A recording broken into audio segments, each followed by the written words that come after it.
First 5 pages. Biasanya editor itu menilai sebuah naskah yang akan lolos untuk terbit dari 5 halaman pertama. Semenarik apa ceritanya dan juga punya value nggak sih untuk pembaca? Hari ini kita akan kedatangan seorang bintang tamu, yaitu adalah Kak Valen Zaman dari Gagas Media. Dan hari ini mungkin akan menjadi video yang menarik buat teman-teman yang suka banget nulis cerita, apalagi cerita horor, karena kita akan membahas dan juga mengulik cerita horor mulai dari cara pembuatannya dan juga apa sih yang menarik dari cerita horor. Oke, teman baca, kalau gitu kita akan langsung aja sambut narasumber kita hari ini, yaitu Kak Valen. Hai Kak Valen. Halo, apa kabar Kak Raisa? Jadi ditanya duluan nih ya. Ramah tamah. Ramah tamah. Budaya orang timur baik, ya. Baik. Bangsa timur. Yes, oke. Hari ini kita di About Us, di Behind the Book, kedatangan Kak Valen. Dan Kak Valen ini siapa sih? Boleh dong kenalan dulu sama teman baca. Sebenarnya saya ini bukan siapa-siapa ya. Saya bukan siapa-siapa, sampai sekarang juga jadi siapa-siapa bukan. Ya, kita ngobrolnya santai aja sini teman-teman ya. Sebenarnya di sini saya itu seorang editor di Gagas Media yang mengawali karir itu sebagai pembaca.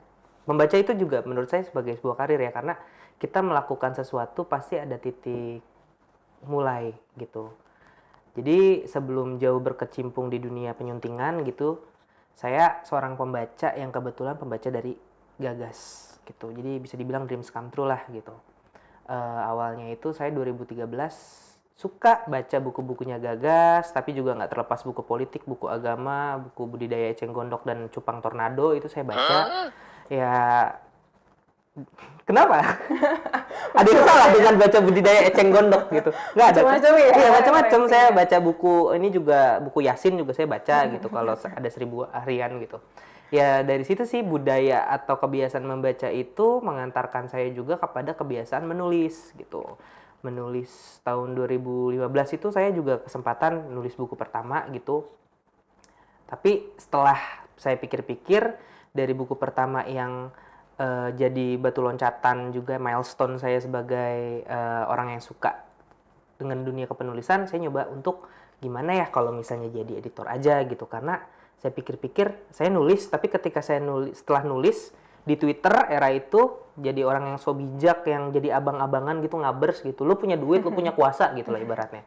Situ kayak kok geli sendiri ya baca tulisan sendiri gitu, kayak seru nih kalau misalnya bisa ngedit tulisan atau cerita orang gitu ya. Pada saat itu saya masuk media, kerja di media tahun segituan. Ya di situ saya belajar content writing, belajar copywriting dan juga penyuntingan mandiri gitu. Kadang-kadang teman-teman di media tuh tulisannya juga saya pelajarin gitu. Terus apa sih EYD? Di situ saya baru belajar gitu. Apa sih EYD? Apa sih PUEBI? Apa sih hubungan tanpa status gitu kan? Ya di situ saya banyak belajar gitu. Oh ternyata latar belakang saya yang psikologi ini gitu kan bisa juga nih masuk ke dunia yang agak-agak nyerempet dengan literasi atau sastra gitu kan. Karena memang sekarang saya ngelihat apapun latar belakang kamu bisa menulis gitu. Kayak saya sarjana psikologi gitu, ketika di semester 8 saya baru ngerasa salah jurusan gitu kan. Jauh ya. Terjadi ya. Semester 8 loh itu. Di situ saya ngerasa salah jurusan, tapi dari situ saya mengenal dunia penerbitan gitu. Jadi ketika 2015 nulis buku pertama, berangkat dari nulis-nulis di blog, terus punya kesempatan juga magang di penerbit, saat itu penerbit Bukune. Saya jadi awalnya juga jadi content creator karena awalnya kan basicnya nulis copywriting ya gitu, content writing, tapi dikasih pengalaman juga lah, jadi proofreader dulu tuh awal. Jadi proofreader, terus ngedit juga buku pertama yang saya edit kalau nggak salah tuh Yesterday Afternoon Boy. Itu karyanya Ikram Marki. Di situ kali pertama saya ngedit serius gitu dan banyak nanya sama teman-teman yang lebih senior di kantor gitu. Dari situ juga batu loncatan saya ke agensi jadi copywriter. Dari setelah magang situ di agensi jadi orang yang benar-benar gak bisa hidup tanpa nulis, entah itu nulis untuk kerjaan atau nulis untuk pribadi dan juga mengoreksi tulisan orang lain gitu. Karena memang dimanapun kita berada, tulisan itu akan apa ya, akan selalu ada di apa ya, jadi aktivitas kita, entah kita nulis nge-tweet gitu kan, entah kita curhat di status WhatsApp gitu. Kamu kan tipe Di yang Twitter oh semuanya Twitter bukan sambat ya. status WhatsApp gitu kan, kayak gitu ya. Di situ sih dari awal nulis jadi editor itu ya ketika masuk magang di penerbit 2016. Dari situ sih saya jadi berpikir kayak lebih baik jadi editor deh, orang yang mengkritik. Bukan mengkritik ya, editor tuh nggak semata-mata mengkritik gitu, tapi lebih ke mengamati tulisan yang seksi tuh kayak gimana sih. Seksi bukan dalam artian vulgar ya, tulisan yang enak dibaca, yang berkesan bagi pembaca, dan juga mungkin penerbit suka gitu. Karena saya banyak ngobrol juga sama teman-teman editor yang lebih senior, ya ngedit itu nggak sebatas EYD gitu Len. Bukan EYD, bukan typo gitu, nggak sekadar itu. Tugas editor tuh bukan seperti proofreader yang cuman ngoreksi tulisan gitu, tapi lebih dari itu, gimana editor tuh bisa menajamkan, memoles naskah. Ibarat kalau tulisan itu saya anggapnya tuh kayak batu permata ya. Penulis nggak sih atau create satu buah batu permata, dan batu permata itu udah bagus gitu. Tinggal gimana editor tuh ibaratnya kayak batu akik gitu sih, ngebentuk gitu kan. Agak jauh sih emang ya pengibaratannya, tapi yang di kepala saya emang kayak gitu. Gimana molesnya ini mau jadi anting kah, kalung kah, gelang atau segala macamnya, jadi ya indah lah, enak dilihat gitu. Jadi diliatin baca lama-lama. Sampai dipajang di etalase. Betul ya. Gitu, di etalase toko buku ya gitu. Kurang lebih sih kayak gitu, sampai ya meskipun saya sempat nggak kerja di penerbitan gitu, pindah kantor di agensi, di brand, tapi kebiasaan nulis dan kebiasaan ngedit itu nggak lepas, karena saya juga ngebantu banyak teman-teman penulis yang pernah saya pegang ya gitu, sampai sekarang untuk ya jadi entah freelance editor atau apa, selama saya emang kerja di non penerbit ya gitu. Kurang lebih kayak gitu sih. Ya. Berarti kalau dari ceritanya Kak Valen nih, kalau jadi editor ya memang harus banyak referensi ya. Betul. Tadi satu dari Eceng Gondok lah, ya itu kan? beneran loh, saya baca Budidaya Eceng Gondok. Budidaya Eceng Gondok ya, yang kayak gitu. Nah, awal-awal kan referensinya banyak nih, dari mulai yang tipenya A, B, C, D, E, F, G gitu kan, sampai akhirnya kenapa sekarang mendalami dunia horor justru? Kenapa bisa masuk ke sana? Apa sih emang yang menarik di dunia horor? Tahu ini nggak? Ada cerita, ada lagu yang ada Mbah Dukun sedang ngobatin pasiennya, ya kan? Konon katanya sakitnya karena guna, ya kan? Apal juga ya. Ya. Sebenarnya nggak ada hubungannya sih, pengen mancing host kita nyanyi aja. Nggak, sebenarnya karena adik saya indigo. As simple as that gitu. Jadi masa kecil emang hidup tuh selalu random banget menurut saya. Saya menghabiskan masa kecil saya itu yang harusnya bermain dan belajar, tapi harus menjaga adik saya yang indigo gitu. Jadi ketika umur 6 tahun ke atas tuh, pekerjaan saya itu adalah menjaga adik saya supaya tidak kesurupan gitu. Anda bayangkan. Jadi kuncen. Ya kan? Iya gitu. Jadi dikit-dikit teriak, dikit-dikit pingsan, kadang sawan gitu kan. Ya itu sih yang tadinya ya mungkin bagi teman-teman yang punya nasib yang sama, mari kita berpelukan gitu, mau saling menguatkan, dan alhamdulillah itu terlewati. Bagi yang nggak ngerasa relate ya, gimana ya? Hampir setiap hari, setiap waktu di masa kecil itu ngelihat poci gitu, hantu bungkus ya, ngelihat tante-tante yang ketawanya genit banget gitu. Ya di situ kayak ya mungkin memang sudah jalannya sih, lebih ke situ sih Mbak Raisa. Jadi kalau misalnya berbicara kenapa di horor ya karena mungkin itu sangat lekat dengan masa kecil saya yang penuh dengan hal-hal yang supernatural gitu. Sampai sekarang pun masih gitu bersentuhan, apalagi kalau lagi sama adik gitu. Dulu saya sempat ada pada masanya pas SMP itu saya benci banget sama adik saya.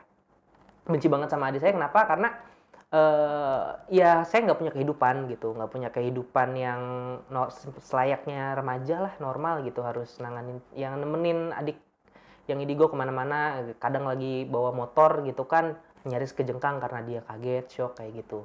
Tapi di sisi lain saya berpikir cerita-cerita dari adik saya ini menarik gitu, Makanya di situ saya juga suka baca novel horor gitu. Salah satunya itu novel horor itu yang saya suka itu Tenggelamnya Kapal Van der Witch. Horor ya? Itu horor. Ceritanya horor. Nggak ada hantu sih, tapi itu horor banget soalnya ditinggal kan. Horor banget gitu. Terus apalagi ya, novel-novel ya sebenarnya kayak novel-novel zaman dulu tuh saya baca komik-komiknya si ini apa namanya? Oh ini Junji Ito, astaga. Junji Ito ya. Junji Ito saya ngerasa itu horor banget gitu kan. Ya itu ketika masa kecil saya menghadapi dan menangani adik saya yang indigo, ditambah juga tante saya bacanya itu, baca manganya ya kayak ilustrasi-ilustrasi yang menyeramkan gitu, ditambah dulu kan kartun tuh Nube gitu kan, nggak relate ya Nube, kita beda angkatan. Yu Yu Hakusho gitu kan, itu sih yang bikin saya suka sama cerita horor gitu. Oke, jadi berangkat dari pengalaman pribadi. Dari pengalaman pribadi, benar banget. Oke, dari pengalaman pribadi itu ada melihat sisi menariknya gitu ya. Terus lama-kelamaan dapet cerita-cerita horor, dan kalau dapet naskah horor nih ya, sebenarnya ada nggak sih kayak faktor-faktor penentunya, oh ini ceritanya bagus nih, bisa dinaikin jadi buku, bisa diterbitkan jadi buku, bisa disuguhkan ke pembaca gitu. Oke. Sebenarnya kalau menarik, bagus atau enggaknya itu relatif ya. Tapi menurut saya cerita horor yang apik itu adalah cerita yang ketika kita baca, kita tuh ngerasa itu ada di cerita itu atau orang yang mengalami itu ada di sebelah kita dan bercerita secara langsung. Dan itu terdengar sangat menyeramkan dan juga itu dekat banget gitu sama kehidupan kita. Karena cerita horor atau cerita hantu itu kadang irisannya tipis banget sama fantasi. Ya kan Indonesia itu kan lekat banget ya budaya kita dengan hal-hal klinik gitu. Jadi ketika kita baca cerita horor yang terasa sangat dekat dengan kehidupan kita, kayak lu denger suara nggak sih? Nih kita lagi ngobrol gini, Raisa tahu nggak situ ada kuntilanak? Situ. Atau kayak cerita yang viral-viral di Twitter itu kan kenapa itu bisa viral, kenapa itu bisa banyak yang baca dan banyak yang ngebully gitu kan? Karena nggak percaya ya, karena cerita itu sedekat itu dengan kita gitu. Kayak misalnya banyak banget mitos kayak cewek kalau lagi dapet nggak boleh naik gunung, ya kan? Kalau apa namanya keluar rumah tuh jangan pas maghrib gitu kan. Anak kecil tuh nggak boleh apa namanya nggak boleh keluyuran, pokoknya sore-sore banyak lah gitu. Malam Jumat itu horor gitu ya karena kedekatan apa ya elemen-elemen yang seperti itu yang bikin cerita horor itu menarik gitu. Tapi realistis nggak gitu, realistis nggak di mata pembaca gitu. Kayak ya kan maksudnya cerita horor itu sesuatu yang apa ya, proyeksi akan kehidupan kita di apa ya, sehari-hari gitu, di kehidupan kita sehari-hari gitu. Jadi kalau berbicara bikin cerita horor yang menarik, menurut saya cerita horor yang realistis aja sih, kayak gitu. Jadi kalau misalnya berbicara gimana sih bikin cerita horor yang menarik dan realistis, ya buatlah cerita itu sederhana dan peka sama 5 indera. Karena bagi saya cerita horor itu harus ada 5 unsur peka antara 5 indera ini. Karena horor itu kan kalau misalnya kita nonton film itu kan pasti ada suara, ada bau, ada penampakan, ya kan, mata, hidung, telinga, hati, perasaan takut, dan yang terakhir fisik. Sentuh kan di situ. Jadi kalau misalnya gimana bikin cerita itu menarik ya gunakan kelima indera ini gitu ketika karakter kalian menghadapi situasi yang horor gitu, entah dia mencium bau menyengat, bau parfum Hermes KW gitu kan, atau apa namanya menyentuh ketika gelap gitu tiba-tiba nyentuh sosok, teksturnya tuh gimana sih, megang sosok hantu misalnya sundel bolong kamu raba gitu kan dalam apa namanya donatnya itu kan ada ngeri ya. Kayak gitu kan maksudnya ya itu kamu baru saya ngomong gini aja udah kebayang kan gimana ngerinya gitu, bau gitu kan, terus ngelihat ya sosoknya serem gitu, penggambaran sosoknya tuh detailnya kayak gimana sih gitu, si sosok hantu yang kamu lihat atau kamu tontonkan, kamu jelasin deskripsikan kepada pembaca dalam satu paragraf tuh visualnya kebayang nggak gitu. Jadi kuntilanak kita tahu lah misalnya rambutnya acak-acakan gitu karena jarang kesampoan gitu kan. Nggak pernah mandi ini Iya, BTW. nggak pernah mandi gitu kan, nggak pernah inilah skincarean gitu. Terus rupanya ya pakai baju putih gitu kan, gaun putih atau apa gitu, mungkin dia thrifting di Gede Bagi atau gimana gitu kan, karena lecek gitu kan. Ya kan, ya itu kan umum gitu. Tapi kalau misalnya kamu bisa ngespesifikin kuntilanak itu rupanya memang seperti itu, tapi kamu bisa ngasih lihat kuku-kukunya panjang gitu kan, karena emang jarang manicure pedicure gitu kan. Terus dia kalau melayang ketika nampakin diri misalnya di atas pohon gitu, terus dia melayangnya zigzag atau gimana gitu. Ya detail-detail seperti itu gitu. Terus aromanya dia tuh wangi kembang 7 rupa kah ketika lewat gitu, atau wangi bunga kamboja, atau bau kabel kebakar gitu kan. Kayak gitu. Sama suara ketika dia ketawa tuh, kalau Kunti kan biasanya ya cekikikan, misalnya di cekikikannya tuh berapa oktav gitu kan. Ya awalnya biar Raisa nih. Ya saya emang gitu. Detail lah gitu. Saya senang sama penulis-penulis yang bisa menggambarkan hantu atau sebuah ketakutan, sebuah terornya itu detail, karena dengan detail tersebut pembaca juga akan bisa ngebayangin, akan bisa masuk ke dunia yang mencekam itu gitu. Dia akan menemani karakter utama menghadapi teror-teror atau horor-horor yang dia hadapi. Karena kan horor itu kan, horor thriller itu kan irisannya tipis lah. Itu gimana kita menyimak si karakter utama tuh selamat gitu. Meskipun harus ada harga yang dibayar ya, entah nyawa orang di sekitarnya gitu. Kurang lebih sih kayak gitu sih Mbak Raisa. Gimana cara bikin cerita yang menarik itu karakter yang reliable gitu, yang emang punya insting dia untuk survive. Terus juga kalau horornya kamu itu objeknya itu hantu, sesosok hantu, ya buatlah hantu itu memang menyeramkan gitu. Dan proses misalnya kayak dia muncul atau apa juga ya relate dengan penggambaran sehari-hari, jangan kelihatan kayak fantasi sih, itu aja. Karena kalau saya pribadi ngebaca tweet-tweet yang viral, saya ngerasa based on true story misalnya gitu, tapi penjelasannya tuh kayak fantasi. Nah, menurut saya itu ceritanya nggak napak tanah gitu. Nggak napak tanah ya nggak relate gitu menurut saya gitu. Kalau udah nyerempet-nyerempet fantasi, karena memang horor itu dekat sekali dengan fantasi, tapi kalau misalnya jadi fantasi, menurut saya itu udah terlalu bisa dibilang lewat batas-batas yang menurut saya udah cukup di situ aja gitu. Nah, berarti lima hal tadi ya, yang five sensing itu juga ngaruh ke faktor tingkat ketakutan dari sebuah cerita horor gitu. Betul. Nah, cerita horor itu memang harus menakutkan, atau kayak gimana sih sebenarnya ciri-cirinya? Kalau cerita horor itu menurut saya jawabannya bukan menakutkan, tapi tuntas. Tuntasnya apa? Tuntas orang kita penulis atau dari sudut pembaca tuh ngerasa tuntas kalau ini tuh emang serem. Tuntas dengan si konfliknya itu penyelesaiannya seperti apa gitu, meskipun menggantung ya gitu. Karena kalau misalnya novel horor tapi nggak nakutin, ya jangan jadi novel horor, bikin buku masak aja. Gitu kan.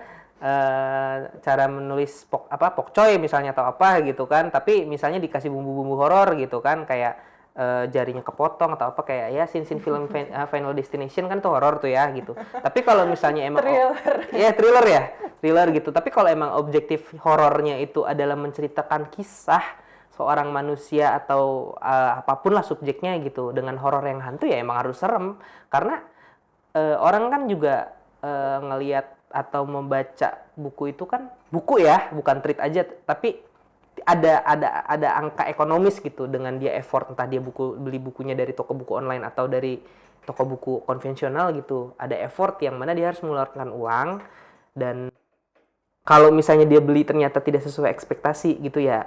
Ekspektasi dalam artian ya tidak memenuhi kelima itu mungkin, atau rasa tuntas dari ceritanya itu memberikan dia pengalaman takut atau pengalaman puas atau pengalaman survival yang ditawarkan si buku atau karakter utamanya itu, ya menurut saya itu ya kurang berhasil gitu. Tapi kan lagi-lagi itu tiap orang beda-beda. Gitu sih Mbak Raisa, kurang lebih. Kalau ini kan dalam konteks editor horor gitu ya. Nah, setiap naskah, setiap genre itu kan beda-beda nih treatmentnya. Nah, kalau misalnya horor sendiri, Pernah nggak nemuin tantangan yang beda banget nih sama sama ngedit novel-novel genre lainnya gitu misalnya? Sangat kok, sangat perbedaannya tuh signifikan banget ketika saya ngedit romance. Ya udah, saya gimana caranya saya sebagai editor ngedit naskah ini supaya lebih tajam, supaya pengennya set ending ya tuh saya pengen ngasih tahu ke penulis saya gitu, kayak ini lu misalnya kamu mau cerita yang set ending, mau pedes yang level berapa gitu ke mata gitu ibaratnya gitu ya, kurang lebih kayak gitu. Ya kalau romance atau self improvement ya so-so lah gitu ngeditnya. Tapi kalau horror tuh the whole different things banget lah. Ya itu saya nyaranin ke penulis setelah saya screening naskah, biasanya kan kalau saya tuh khusus naskah horor, saya nggak langsung baca atau naskah nyampe di email langsung edit gitu. Tapi saya layering dulu sampai 3 kali screening. Satu screening baca sebagai dari sudut pandang penulis yang menulis naskah itu, kedua dari sudut pandang pembaca, ketiga baru dari sudut pandang editor yang saya harus tahu nih part-part mana yang perlu dikuatin, dikasih catatan, terus mana yang dibuang, dan dari situ baru ketika saya udah punya catatan, saya discuss sama penulis horor gitu. Kayak, Mas, ini ceritanya tuh kayak gimana sih gitu. Saya pengen tahu si penulis itu memahami banget nggak sama ceritanya, atau dia sekadar ngebayangin scene horor terus dia tempelin gitu ke buku gitu. Karena saya concern banget dengan logika cerita gitu. Cerita horor itu meskipun nggak masuk akal, hal-hal horor itu nggak masuk akal, tapi harus tetap patologika gitu. Patologika dalam artian, ini mungkin nggak sih kebayang ini terjadi di kehidupan kita gitu. Kayak misalnya si tokoh utama dia loncat dari jurang yang di dalamnya tuh banyak buaya gitu. Terus dia ternyata selamat gitu karena dia dikejar-kejar hantu gitu. Dia akhirnya loncat masuk gitu di kali yang banyak buaya, tapi ternyata dia selamat gitu. Kalau misalnya dari sudut pandang pembaca, masuk akal nggak itu? Nggak mungkin ya. Nggak mungkin kan? Kecuali dia punya ilmu mindah raga. Kayak gitu kan. Tapi itu tetap bisa masuk akal kalau kamu punya alasan. Misalnya ketika dia si karakter utama ini nyebur ke sungai gitu, ternyata buayanya udah pada tidur gitu kan misalnya. Buayanya lagi kenyangan atau apa, enggak gitu. Maksudnya ketika nyebur gitu karakter utamanya ini ternyata dia bisa menghindari kejaran-kejaran buaya gitu, atau ada orang yang menolongnya saat itu gitu. Jadi itu tetap masuk logika gitu. Atau misalnya si hantu, kamu misalnya nyeritain hantu, si hantunya ini tiba-tiba muncul di belakang kita gitu. Itu kan kalau di film horor itu kan sangat mungkin kan gitu. Tapi sebelum kemunculan si hantu itu, ya saya pengen si penulis tuh ngedeskripsiin ya tadi yang dari lima indera ini loh. 5 inderanya ini si karakter utama misalnya mencium bau-bau apa gitu. Kayak ada feeling-feeling nggak enak gitu, nggak yang ujuk-ujuk ada hantu gitu. Kayak nggak ada bridgingnya gitu. Jadi harus masuk logika. Horor itu harus masuk logika. Kalau nggak masuk logika itu dari jatuhnya udah fantasi gitu. Kayak kayak Harry Potter aja kan kita ngelihat Dementor itu serem nggak? Horor nggak? Dia hantu bukan? Kalau misalnya gampangnya ngedefine hantu tuh yang serem kan gitu. Ya itu referensi yang bisa kita ambil itu fantasi kan. Harry Potter itu fantasi, tapi ada part-part horornya gitu ya. Mungkin dari visual yang kita lihat dari film Harry Potter itu bisa kita terapkan, misalnya si sosok ini terbang melayang atau gimana ya. Mungkin kamu bisa belajar mendeskripsikannya dari visual dulu gitu. Di situ sih kurang lebih Mbak Raisa. Tadi sebagai editor nih, kan ngelihatnya dari 3 sudut pandang ya. Dari sudut pandang editor, pembaca, sama penulis. Yeah. Nah, gimana caranya Kak Valen nih menyeimbangkan antara visi penulis? Pasti kan penulis punya visinya sendiri dong ketika dia menulis karyanya kan. Terus gimana caranya menyeimbangkan hal itu gitu?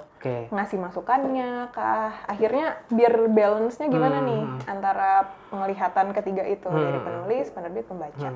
Mostly kan kalau naskah yang saya tanganin tuh dari Twitter ya, dari Twitter atau dari Karya Karsa gitu. Jarang lah kehitung jari naskah yang emang dari orang ngirim itu. Biasanya saya tuh ngajak penulis diskusi, ini nih visinya saya nih. Visinya tuh bukan berarti visi saya ini jadi ngubah si cerita ini sesuai ini saya ya gitu, tapi lebih ke part mana yang perlu kita sama-sama sepakat ini tetap ada, mana yang kita hilangkan karena ya mungkin nggak masuk akal atau terlalu tebal, ya kan? Karena ya misalnya dari cerita yang diangkat dari Twitter itu kan cerita panjang atau bahkan pendek banget, tapi jangan sampai dipanjang-panjangin jadi kayak cuman filler gitu. Nah di situ sih saya emang bakal ngajak si penulis tuh untuk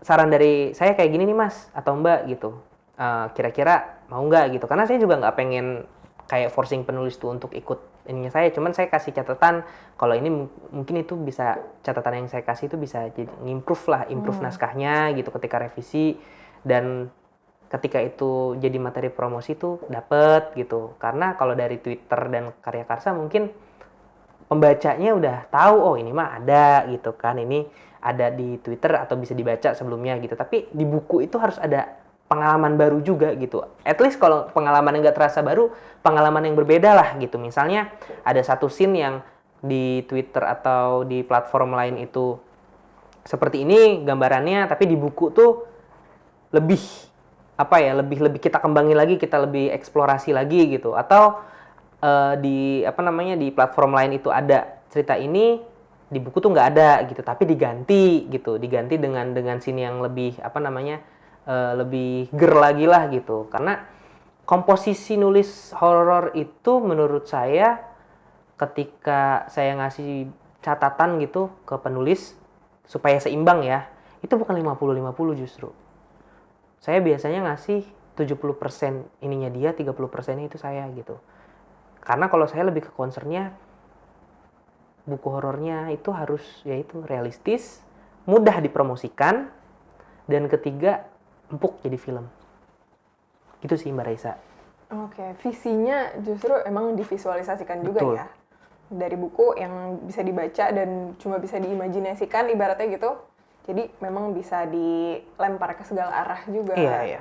Jadi cair aja gitu. Dari buku bisa lintas medium gitu. Karena saya harapannya, saya berharap penulis-penulis, khususnya penulis horor ini ya, nggak cuman ya nulis, nerbitin buku terus udah gitu. Tapi mereka juga bisa dapat pengalaman atau achievement, misalnya kerjasama dengan production house gitu kan. Ada beberapa novel gagas yang juga udah difilmin gitu kan, dan sudah dan akan gitu ya. Saya pengen encourage atau nge-impress penulis horor saya itu untuk ayo kita nulis sesuatu yang bakal ada di bioskop gitu. Kurang lebih kayak gitu sih Mbak Raisa, karena saya senang aja.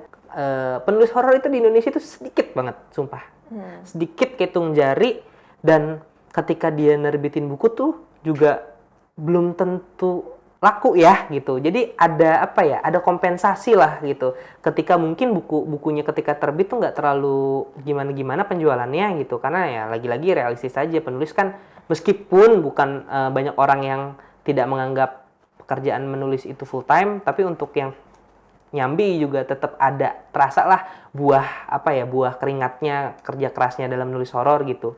Jadi terbayar kompensasi ketika bukunya difilmkan, dan ketika bukunya difilmkan itu kan ada versi covernya. Nah itu jadi kayak sebuah kebanggaan tersendiri gitu. Oke, jadi lebih banyak karya lagi ya. Maksudnya pintu yang lain tuh jadi Tuh, terbuka. ya gitu. Gitu. Nah, buat teman baca juga yang suka nulis horor mungkin dan nggak tahu ya mediumnya di mana. Terus butuh bantuan, butuh bimbingan. Mungkin video ini bisa jadi pembantu juga untuk teman-teman baca di rumah ya. Dan juga Kak Valen kalau misalnya ngelihat tren horor nih zaman sekarang, itu sekarang trennya lagi kemana sih, dan cerita apa yang lagi disukai sama pembaca? Nah, kalau misalnya berbicara soal tren atau cerita yang menarik, itu luas banget gitu. Karena kalau misalnya kita ke toko buku atau ke bioskop, aku atau saya tuh bisa bilang cerita yang tren dan cerita yang menarik itu bukan berarti dua hal yang sama. Karena kayak misalnya kita lihat di bioskop itu kan cerita mostly itu tentang pesugihan, ya nggak sih?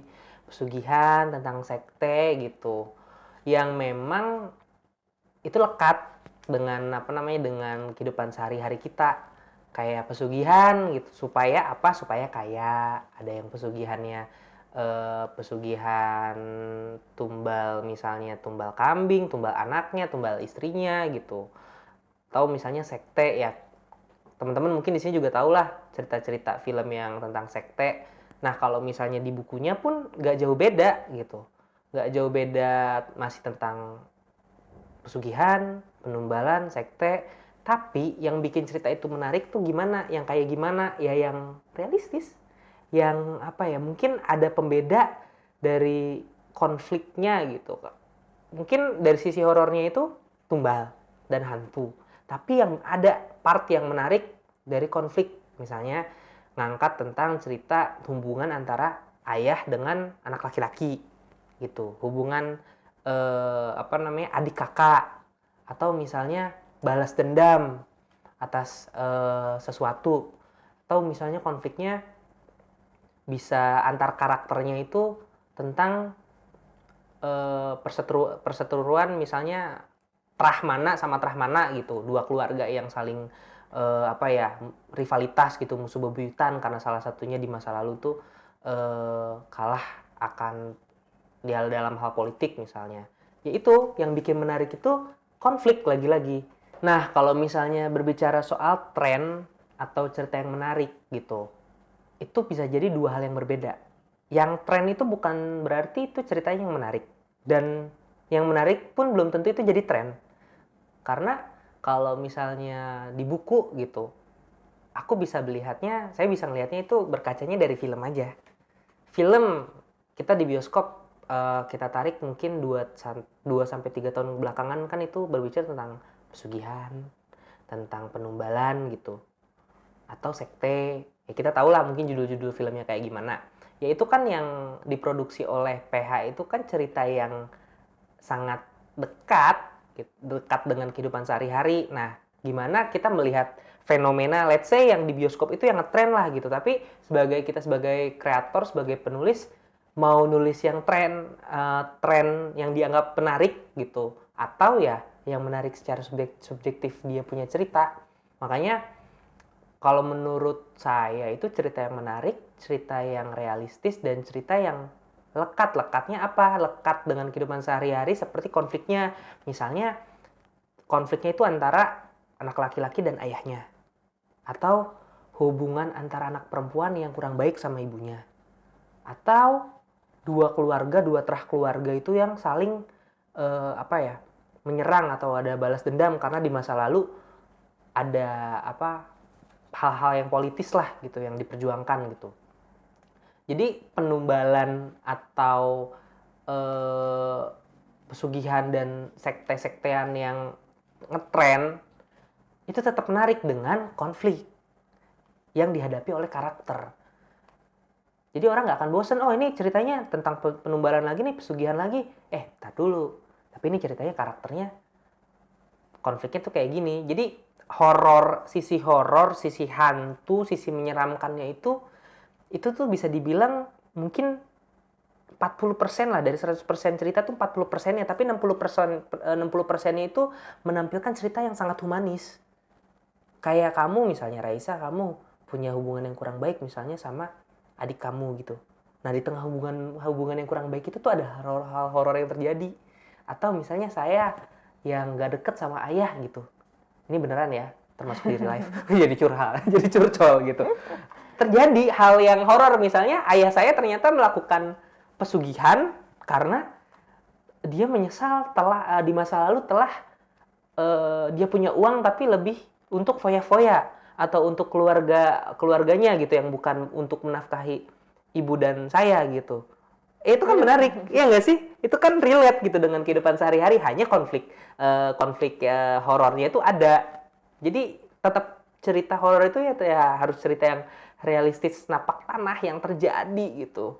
Kayak mungkin kalau film luar tuh yang saya suka itu A24 itu, produksi A24 tuh Hereditary. Hereditary itu menceritakan tentang satu keluarga yang berantakan, hubungan antara si ibu sebagai sebagai kepala suku dengan punya dua anak yang satu masih kecil, dan anak perempuan dan anak laki-laki yang mereka berdua nih sahabatan, bersaudara nggak akur gitu. Dan ternyata nenek mereka itu ikut sekte gitu. Itu kan secara cerita menarik banget gimana hubungan kita memerhatikan keluarga yang tidak harmonis ini menghadapi kabar berita, kabar duka ketika adiknya ini, si anak perempuannya ini, adik dari si karakter laki-laki ini meninggal dengan cara yang tragis gitu. Dan si kakaknya ini ngerasa bersalah dan ibunya juga menyalahkan dia atas kematian adiknya gitu. Di tengah-tengahnya ada ancaman yang memerhatikan gitu. Ya itu menarik banget gimana menilik secara psikologi karakter, psikologi situasinya gitu. Ada hal-hal yang deket banget gimana kalau misalnya kita berada di posisi itu, kita akan seperti ibunya kah, kita akan seperti kakaknya yang hidup dengan penuh rasa bersalah sementara ada bahaya yang tak kasat mata, menanti waktu, menghitung mundur waktu untuk muncul ke permukaan. Di buku pun sama.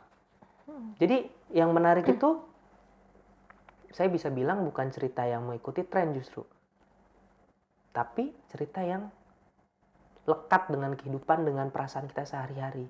Cerita horor yang memang ya kayak saya seorang editor gitu. Kesehariannya nulis naskah, ngedit naskah. Horornya di mana? Saya sering pulang malam misalnya. Pulang malam lagi ngedit, ada ngetok jendela. Itu kan serem gitu pas dibuka nggak ada apa-apa, pas balik lagi ternyata ada hantu gitu. Hantunya misalnya berupa apa? Berupa muncul kenangan masa lalu sama mantan gitu. Itu kan horor juga kan? Horor gitu. Ya, yang napak tanah aja lah gitu, cerita yang lekat, konfliknya lekat dengan kehidupan sehari-hari, pesugihan ya gampangnya kayak tukang bakso atau apa gitu kan. Kayak gitu. Ya, jadi tema bisa aja sama, tapi konfliknya justru yang bikin unik ya. Ya, yang bikin unik konflik dan karakter. Ya. Nah, yang tadi tuh cerita beneran nggak ketika ngedit, terus ada yang mengalami kejadian-kejadian apa? Biasanya kan kalau cerita-cerita horor gitu ya, teman baca ya, selalu nih jadi pertanyaan ke teman-teman yang mungkin punya kelebihan indigo ataupun editor yang nulis cerita horor, ada nggak pengalaman-pengalaman horor kayak gitu? Sering. Tapi saya udah terbiasa. Udah terbiasa. Karena yang paling bikin shock? Nggak ada sih sejauh ini. Bukan shock kali ya, agak kaget dikit. Jadi kalau saya tuh punya kebiasaan tidak sehat sih. Saya tuh biasanya ngedit naskah horor tuh justru jam 10 ke atas. 10 malam ke atas. Jadi pekerjaan ya udah ketika siang itu maaf ya Bapak RD. Ketika siang itu saya nyari referensi gitu. Baca atau ngelihat nonton film gitu ketika jam istirahat kok gitu. jam istirahat ngelihat saya nyari referensi film atau cerita horor yang dekat atau agak mirip dengan buku yang sedang saya edit gitu. Bukan mirip dalam artian secara cerita jadi plagiat atau apa ya, enggak, tapi ngelihat elemen-elemen apa ya dari referensi yang saya dapat nih untuk saya sodorkan kepada penulis untuk naskahnya gitu. Jadi ketika malam saya nyampe kosan, orang-orang mungkin mandi gitu, terus leha-leha, rebah-rebah. Kalau saya justru buka laptop lagi dan ngedit. Jam 10 tuh bisa mungkin jam 2 sampai jam 3. Itu 2 sampai jam 3. Tapi itu khusus part yang emang yang saya tadi bilang kan sempet part-part mana nih saya kasih note gitu. Misalnya part kemunculan si hantunya atau momentum tegangnya antara si karakter protagonis dengan antagonis atau protagonis ketemu hantu atau terornya gitu. Ya itu saya buka laptop ngedit. Jadi kosan saya itu emang sebelah kirinya tuh kebun kan. Jadi emang saya biasa aja udah kebun. Malam gelap gitu kan, nggak kelihatan, cuman dari saya ngeliat sambil ngedit kayak biasa lah gitu, kayak ada yang lewat ya udah. Justru situ kayak ada perasaan mencekam yang mungkin saya rasakan, tapi itu jadi jadi elemen yang saya masukkan gitu. Perasaan yang saya rasakan itu bukan justru mengganggu proses editing, tapi saya justru lebih menyukai itu. Jadi kisi-kisi. Jadi bukan jadi kisi-kisi, lebih ke ketika saya mengedit part mana yang perlu dipoles, saya memasukkan itu. Jadi saya percaya energi yang saya rasakan itu saya tuangkan juga gitu ke naskah selama proses penyuntingan. Ya di kantor juga sama. Cuman kalau di kantor itu kan ya ada jam-jam yang emang kita harus clear area lah gitu dengan ya banyak nyamuk juga gitu. Jadi kalau ngomongin pengalaman horor paling lebih ke lagi ngedit tiba-tiba Oh iya, lagi ngedit tiba-tiba jendela kosan yang tadinya apa namanya kekait, dang gitu. Kaget doang sih, takut mah enggak. Kaget doang sih, takut Alhamdulillah karena ya dari kecil kan saya terbiasa melihat Udah yang seperti terlatih itu. ya. Gitu. Ya, saya tapi nggak bisa ngelihat ya, to the point gitu, to be honest. To the point lagi, to be honest, saya nggak bisa ngelihat, cuman saya bisa ngerasain aja karena ya terbiasa lah dengan hal seperti itu. Jadi oh ini ada energi nih, ada apa gitu. Ya udah kita hidup berdampingan, nggak usah takut. Ada Tuhan ya kita baca doa. Kalau misalnya kita lupa baca doa ya udah nikmatin aja gitu. Kayak gitu sih. Nah, kalau project-project Mas yang udah berjalan nih saat ini apa aja dan apa yang paling berkesan? Semuanya berkesan. Kenapa? Karena ya masing-masing cerita horor itu lagi-lagi punya kekuatan, punya energi ya, punya energi horor lah bisa dibilang, yang ketika saya edit itu ya ada sensasi atau nuansa yang emang beda-beda. Tapi mungkin kalau misalnya boleh bilang yang paling berkesan sih ada dua sih. Ketika saya nanganin novelnya adik saya sendiri yang Pocong Aryo, wah itu Masya Allah tuh. Itu benar-benar yang justru bukan saya takut sama sosok Pocong Aryonya, tapi sosok yang menawan si Pocong Aryo gitu. Jadi ketika saya ngedit, saya nyunting, itu saya lagi di kafe sore sore jam 3 jam 4 itu weekend kan, saya biasa emang suka weekend itu daripada saya cuma rebah-rebahan gak produktif aja gitu. Saya harusnya lembur gitu. Ya saya buka laptop ngopi ngedit. Nah sore-sore bener-bener sore tuh jam 3 jam 4 posisi ruangan ber-AC dan banyak orang sekitar saya ngedit, tapi tiba-tiba kok gerah ya gitu, bener-bener yang saya mastiin orang lain juga sekitar saya ngerasa gerah, tapi enggak ngerasa gerah. Dan saya pindah kayak lagi nulis nih, lagi ngedit, terus saya beranjak, saya muter-muter, dingin AC. Tapi ketika saya balik lagi ke bangku, itu panas, dan saya langsung ngechat adik saya kan, Dek, ini ada apa ya gitu, ada apa di sini gitu, ini gue kirim foto ya. Terus saya kirim foto meja sama sekitar, terus dia bilang, berhenti dulu deh ngeditnya, itu yang yang sosok yang emang bisa dibilang mungkin devil yang yang nawan si Aryo itu kepo lah, bisa dibilang pengen tahu lu nulis cerita tentang si Aryo itu kayak gimana gitu. Ini percaya nggak percaya ya, silakan nih menilai sendiri gitu. Itu yang emang bener-bener pengalaman yang saya sempat panik gitu. Masih cahaya matahari masih ada, orang-orang sekitar saya rame dan di ruangan ber-AC, tapi tiba-tiba gerah yang panas kayak di ruangan spa. Kebayang nggak tuh gerahnya kayak gimana? Itu satu. Dan yang kedua itu ketika saya menangani novelnya siapa ya?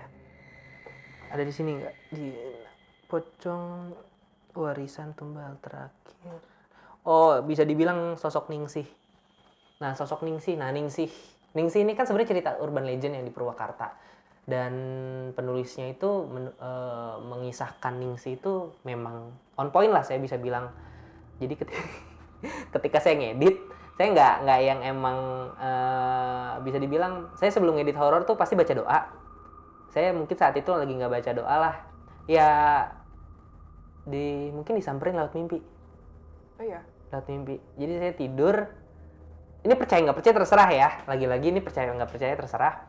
Saya bangun di lokasi pabrik tahu yang mungkin yang seperti yang digambarkan ya. Ini lagi-lagi mimpi, mungkin ini kembang bunga tidur atau apa. Saya bangun dalam mimpi itu saya berada di pabrik tahu yang diceritakan cerita inilah si buku Ningsih gitu. Tapi saya nggak yang gimana-gimana di dalam mimpi itu, saya cuma ngider-ngider. Jadi di mimpi itu saya ini menyusuri lah detail-detail yang seperti diceritakan di buku gitu. Nggak ada orang di pabrik itu, tapi ketika saya ke pohon yang dimaksudkan seperti diceritain itu, saya ngeliat sosok Ningsih lagi ya gantung diri. Itu saya deketin di dalam mimpi itu tuh saya cuman ini masih membekas lah. saya ngedeketin pohon itu ada, ya awalnya saya nggak ngira ini beneran atau gimana, karena saya ngerasa itu dalam mimpi, saya sadar ini mimpi kok gitu. Tapi pas saya udahlah gitu, saya mau keluar pabrik, mau keluar area si pohon itu, saya balik terus tiba-tiba saya ngerasa ada yang berbalik gitu, karena posisinya ini saya, ya ini si sosok si mungkin si perempuan ningsinya ini, tapi dia gantung diri ngebelakangin, jadi bukan mukanya begini gini kan. Jadi udah cabut gitu, saya pengen buru-buru sadar dari mimpi yang gak enak ini gitu. Jadi pas ketika saya berbalik, terus di situ di mimpi itu saya bener-bener jelas banget ngerasain saya harus nengok, antara saya harus nengok atau saya harus segera lari. Tapi di mimpi itu saya harus nengok, dan ketika saya nengok ya itu sosok Ningsih yang lagi gini. Oke. Ini warning spoiler nggak nih? Gitu. Hah? Gak apa-apa. Karena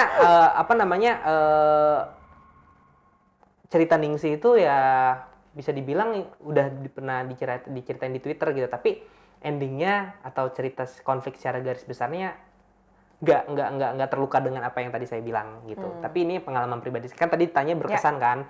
Ya itu, lewat mimpi itu saya bangun dengan keadaan tengah-tengah gitu. Aduh, gak enak banget nih sampai ke bawah mimpi. Padahal ketika saya ngedit ceritanya Ningsih, saya nggak ngerasa takut sama sekali. Literally biasa aja, biasa ngedit. Gitu sih. Pocong Aryo sama Ningsih, saya suka banget sama cerita Ningsih. Dia di Urban Legend di Purwakarta, mungkin teman-teman di Purwakarta pernah dengar sosok Ningsih. Iya. Nah, membuat cerita sampai masuk ke psikologis orang itu yang dicari juga ya sama editor ya? Iya, karena lagi-lagi cerita horor itu cerita yang menakutkan. Ketika kita takut, yang keganggu apa? Psikologis kita kan. Nah, kalau saya biasanya lagi-lagi dari 5 indera yang kita pakai itu pasti ngaruh ke mental, baik ke mental si karakter ya, lagi-lagi karakter. Dan ketika si karakter itu ngalamin tekanan mental, antara dia ketakutan, frustrasi, bimbang, takut, ya itu akan juga dirasakan oleh pembaca. Pasti itu. Dan ketika itu berhasil di delivering dengan baik gitu sama si penulis lewat karakter dalam cerita itu, ya saya akan, wah ini oke nih. Dan ketika misalnya bukunya itu udah jadi, saya akan dengan senang hati misalnya nyari mungkin teman-teman relasi ya, ada yang mau ngangkat ini nggak gitu loh, ke ke konten-konten creator, relasinya gagas gitu. Karena dari situ terbuka kesempatan, mungkin ada produser atau ada ya pihak dari production house reach out gitu. Oke. Kak Valen, boleh dong kasih tips sama triknya nih ke teman baca yang mungkin punya pengalaman horor terus juga pengen nulisin pengalaman-pengalamannya jadi karya buat dia dan bisa di-present ke pembaca. Based on true story atau Based on true story dong. kalau Gimana caranya bisa nulis gitu kan, dari yang nggak tahu apa-apa, gimana caranya bisa nulis? Step pertama yang harus dilewatin tuh apa sih? izin. Based on true story itu cerita yang menurut saya paling sensitif. Karena apalagi kalau bukan cerita dari pengalaman sendiri ya, pengalaman orang lain dan itu bukan keluarga, itu bisa jadi masalah. Karena lagi-lagi kan mungkin yang kamu ceritakan itu sadis. Ya kan, yang kamu ceritakan itu pengalaman yang traumatis, pengalaman yang yang nggak enak lah gitu bagi keluarga korban gitu. Jadi itu satu, izin.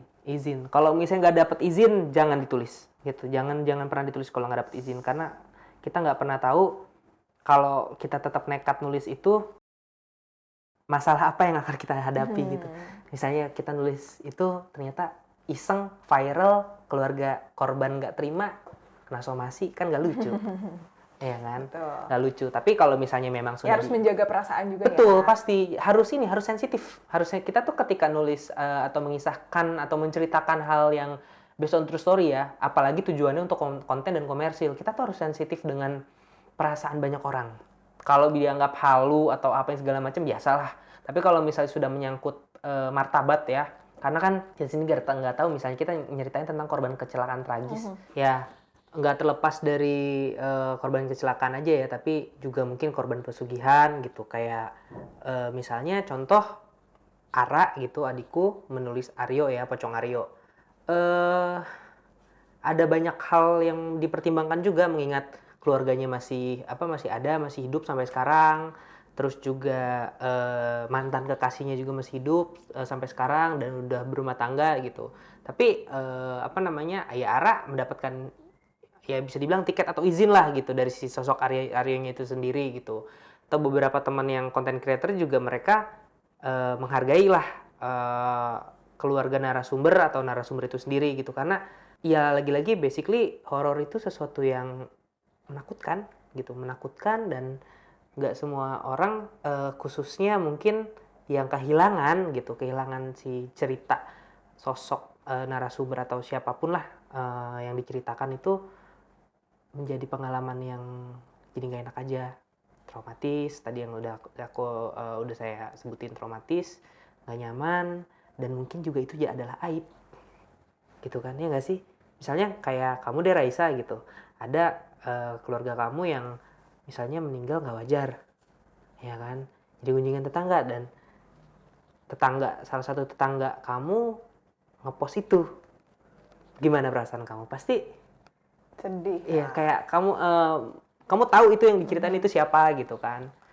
Kayak gitu sih. Satu, izin. Kedua, yang pasti lagi-lagi kalau misalnya kamu ingin menulis untuk apa dulu? Untuk platform kah? Atau untuk buku langsung ke naskah? Atau mungkin ke skrip film gitu. Ya, masing-masing ada proses dan tingkat kesulitan masing-masing gitu. Kalau misalnya emang kamu pengen bikin nulis itu di Twitter, ya kamu bisa melihat dari konten-konten creator yang kebanyakan lah gitu, gimana mereka memulai tweetnya dari cerita, cover gitu. Kalimat yang ngehook lah gampangnya, kalau di novel tuh paragraf pertama, halaman pertama itu yang harus tendang gitu. Tinggal ke bawahnya kamu ceritain kronologisnya. Ya kan kalau di Twitter itu kan ada keterbatasan karakter ya, itulah tantangannya kalau di Twitter, gimana kita mengisahkan sesuatu dengan efektif, ya kan? Atau kalau misalnya kamu langsung mau ke buku gitu, kurang lebih sama, cuman kalau di buku, di Word itu kamu punya medium atau ruang yang lebih leluasa untuk bereksplorasi, kayak lebih mendetailkan cerita, narasinya kamu padetin, lebih memainkan si 5 indera itu yang tidak bisa dilakukan di Twitter gitu. Tapi keduanya ya basicnya sama, nulis, dan membutuhkan mungkin kerangka kali ya. Lagi-lagi kalau nulis horor itu perhatikanlah paling pertama, satu yang tadi saya sempat mention itu, logika cerita. Logis nggak gitu, dimulainya dengan cara yang apa gitu, atau cara si hantu atau si sosok antagonis ini misalnya membahayakan si karakter utama atau orang di sekitarnya, cara yang seperti apa gitu. Terus ketiga, ya kamu ingin mengisahkan itu secara plotnya itu mau linier, mau paralel, atau mozaik gitu. Biasanya tuh kalau horor yang saya suka tuh plot yang multiple plot sih. Jadi linier iya, jalan bareng, terus tapi ada mozaiknya sedikit, flashback gitu, supaya misterinya lebih dapet. Itu perhatikan, kalau horor itu memang kalau dari pengalaman saya pribadi dan teman-teman penulis gitu sih, kerangka. Terus ketiga itu kalau yang sifatnya lagi-lagi based on true story, make sure jangan benar-benar gamblang dalam menuliskan atau merinci identitas. Jadi bagaimanapun meskipun cerita itu based on true story, kita harus tetap ngejaga privasi ya, ngejaga privasi si keluarga narasumber gitu, ngejaga privasi ya, supaya orang juga nggak jadi marah ke kita, nggak jadi backfire lah gitu, karena kita udah nge-spill kejadian yang traumatis apa gitu, kayak kita nggak punya empati aja untuk itu gitu.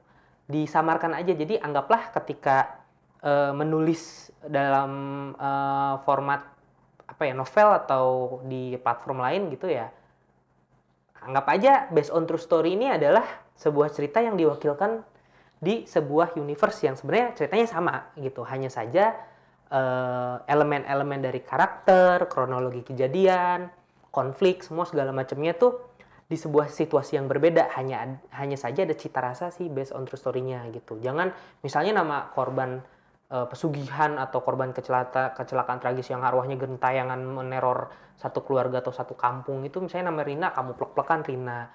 Namanya Budi, kamu plek-plekan Budi. Samarkan aja. Yang penting tuh orang yang membaca itu menikmati aja, menikmati oh ceritanya kayak gini ya gitu. Jadi mengangkat cerita based on true story-nya itu untuk tujuannya untuk jadi hiburan, jadi entertaining aja gitu. Hiburan dalam artian entertain ya, bukan jadi kayak hiburan mengolok-ngolok ya gitu atau ngecengin atau gimana gitu. Lebih ke entertainnya sih. Ya sisanya ya kalau untuk menariknya lagi-lagi kita nggak pernah tahu kalau misalnya kita posting kayak di TikTok, kita nggak tahu tiba-tiba kita bikin konten asal FYP gitu. Di Twitter pun juga sama. Tinggal gimana pinter-pinternya yang tadi saya sempat mention di awal, kamu membuka tweetnya seperti apa gitu. Nah kalau misalnya di Twitter ya itu di microblog gitu. Kalau misalnya di buku, di naskah untuk novel gitu, kirim misalnya ke Gagas Media, pasti hal pertama yang akan saya concern itu adalah pembuka, konfliknya apa, dan cara si penulis menggunakan 5 indera, dan ketiga masuk logika atau enggak. Oke, gitu, menarik teman-teman. banget ya. Teman baca ya, berarti the first 5 pages itu kalau bisa mencakup 5 hal tersebut. Betul. Gitu ya, yang tadi Kak Valen sampaikan. Dan sudah di penghujung podcast kita pada episode kali ini, teman baca. Dan buat teman baca yang suka nulis, suka bercerita juga, boleh langsung cerita-cerita juga di kolom komentar ya. Sampaiin apa yang kamu rasain, sampaiin apa yang jadi pertanyaan kamu, nanti bisa dijawab sama tim Behind the Book. Satu hal, jangan males baca. Yes, ya? Jangan males baca. Jangan males baca, kalau mau nulis, ini baca. Sip, terima kasih Kak Valen, dan thank you juga teman baca yang sudah menyimak sampai akhir. Jangan lupa untuk tadi ya, share apa yang kamu pikirkan di kolom komentar, dan juga jangan lupa follow sosial medianya Behind the Book. Kamu juga bisa dapetin buku-buku terbitan dari kelompok Agromedia di Bumi Fiksi, Republik Fiksi, Gramedia, dan juga toko buku resmi lainnya. Jangan lupa untuk beli selalu buku orisinal, jangan beli buku bajakan. Terima kasih teman baca, sampai jumpa pekan depan.